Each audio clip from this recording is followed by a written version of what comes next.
大家好，我是田园，今天给大家分享一个玉米面红枣小馒头的做法。首先我们准备120克的玉米面，然后再少量多次的加入大约120克的开水，接着我们用筷子先把它们充分搅拌均匀。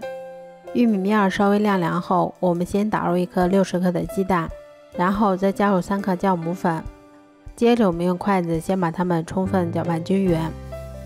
搅匀后，我们再少量多次的加入大约150克的普通面粉，然后用筷子先把它们搅拌成这种面絮状。最后我们再加入50克提前切好的红枣碎，然后再下手把它们揉成像这种偏软一些的光滑面团。面团揉好后，我们先把它搓成长条，然后再用刀把它切成大小均匀的小剂子。我们取一个小剂子，先把它揉得细腻光滑一些，然后再把它按扁成小饼的形状。接着我们先把它擀成厚度约3毫米的牛舌状饼皮。擀好后，我们再把它从一头慢慢的卷起来，像这样我们的生胚就做好啦。